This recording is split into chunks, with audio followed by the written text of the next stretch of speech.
मुख्तार अंसारी के केस में शायद आपने एक बात पर गौर ना किया हो कि जो मुख्तार अंसारी का बेटा है वो एनडीए का हिस्सा है और जो भाई है वो इंडिया का हिस्सा है। और अब बाहुबली पर पसरा है सन्नाटा। देखिए राजनीति सियासत कितनी खतरनाक है अब आपको पता चलने वाला है। मैं आपको कुछ हैरान कर देने वाली बातें बताती हूँ। देखिए मुख्तार अंसारी के दो बेटे हैं, एक तो अब्बास अंसारी और एक उमर अंसारी। और जो अब्बास अंसारी है वो इस वक्त जेल में है। अब अब्बास अंसारी जो है वो बसपा का महू विधायक है, मऊ से वो विधायक हैं एसबीएसपी पार्टी से। और ये पार्टी किसकी है? राजभर की पार्टी है जो कि इस वक्त एनडीए का हिस्सा है। तो मतलब जो मुख्तार के बेटे हैं अब्बास वो एनडीए का हिस्सा है। और जब राजभर से पूछा गया मुख्तार अंसारी की मौत के बारे में तो उन्होंने कहा कि मैं इस बारे में कुछ नहीं बोल सकता। ये वही राजभर हैं जो एक वक्त पर मुख्तार अंसारी के करीबी दोस्त हुआ करते थे, उनके लिए खुले तौर पर समर्थन किया करते थे, उनको जेल में जाके मिलते थे और उन्होंने आज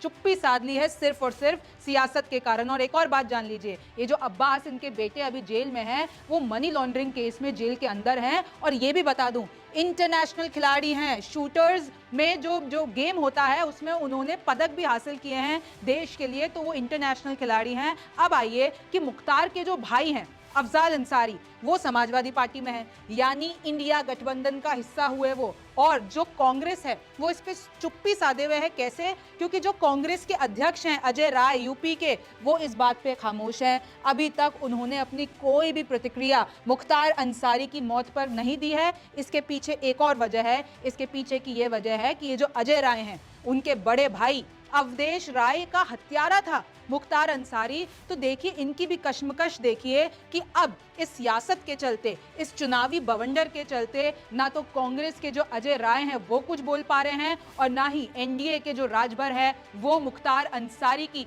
मौत पर कुछ भी बोल पा रहे हैं।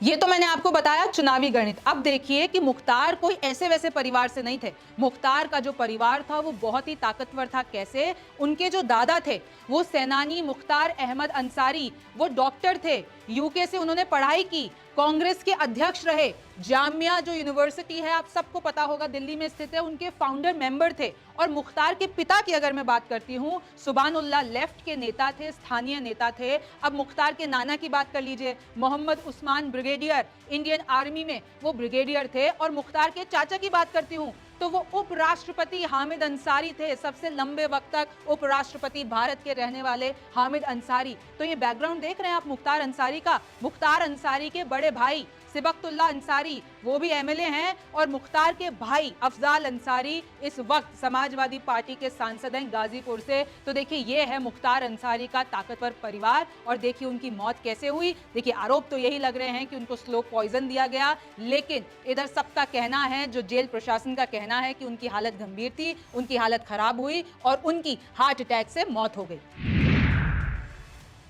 अगला है, देखिए ऐसे तो मुख्तार अंसारी उनके परिवार के कई किस्से हैं और आई एम श्योर आप सुबह से उनको सुन रहे होंगे, लेकिन कुछ हाइलाइट्स मैं आपको बता देती हूँ कि एक बार लोग बताते हैं कि मछली, अपनी पसंदीदा मछली खाने के लिए उन्होंने जिस जेल में वो बंद थे उसमें ही तालाब खुदवा दिया था। बैडमिंटन खेलने के लिए उन्होंने जेल में ही कोर्ट बनवा दिया था। दबदबा देख रहे हैं मुख्तार अंसारी का। पंजाब में जब उनको यूपी की जेल से पंजाब में शिफ्ट किया तो वहां पर वो बीवी के साथ जेल में रहे, ऐसे दावे किए जाते हैं। अपने इलाके में लोग तो ये भी खबरें बताते हैं और आज ही न्यूज़ 24 पे भी ये खबर चली है कि अपने इलाके के जो उनके एक मैकेनिक थे उनकी उन्होंने मदद की थी। और उस मैकेनिक ने जब अपनी आप बीती सुनाई कि कैसे मुख्तार अंसारी के परिवार ने, यानी मुख्तार अंसारी की एक, जब मैंने टायर पंचर ठीक किया और उसके बाद मेरे ऊपर जितना भी कर्जा था, ये मैकेनिक साहब बोल रहे हैं, वो मुख्तार अंसारी ने एक फोन करके, एक रसूखदार को फोन करके उसको माफ करा दिया था। तो उनके इलाके के जो समर्थक है, उनके इलाके के जो लोग हैं, उनको तो गरीबों का मसीहा भी बताते हैं। लेकिन मैं आपको फैक्ट्स भी बता देती हूं कुछ, कि सबसे बड़े गैंगस्टर थे ये। 65 मुकदमे यानी 65 मुकदमे दर्ज, 8 मामलों में इनको सजा हुई। पत्नी, दोनों बेटे, दोनों भाई सब आरोपी हैं किसी ना किसी केस में। और आई एम श्योर कि आप जो ये 2 बड़े केस हैं वो भूले नहीं होंगे। और सबसे बड़ा तो केस बीजेपी की नेता के अंदर जो उन्होंने 500 गोलियां बरसवाई थी, उसमें अफजाल अंसारी भी शामिल थे, वो आज तक कोई नहीं भूल पाया है। देखिए चुनावी माहौल है और सियासत होना लाजमी है और अब ये मुद्दा चुनावों में एक बड़ा मुद्दा बन गया है। अब पूरा विपक्ष बीजेपी योगी राज और यूपी में सवाल खड़े कर रहा है कि जहर देके मुख्तार अंसारी को मारा गया है और विपक्ष के एक एक नेता ने इसके खिलाफ अपनी आवाज उठाई है। और अभी जो आगे की डिटेल्स यही है कि अब उनका जनाजा निकलेगा कल, और अब आगे ये चुनावी माहौल में ये मुद्दा किसके लिए भारी पड़ता है ये आपको देखना होगा। आप न्यूज़ 24 देखते रहिए। मैं हूं रिमझिम जेठानी, फिर मुलाकात होगी। नमस्कार, मैं हूं मानक गुप्ता। अगर आपको हमारा ये वीडियो पसंद आया हो तो इसे लाइक और शेयर जरूर करें, और हाँ, हमें सब्सक्राइब और फॉलो करना ना भूलें ताकि आप देश और दुनिया की कोई खबर मिस ना करें। तो जुड़े रहिए हमारे साथ और देखते रहिए न्यूज़ 24।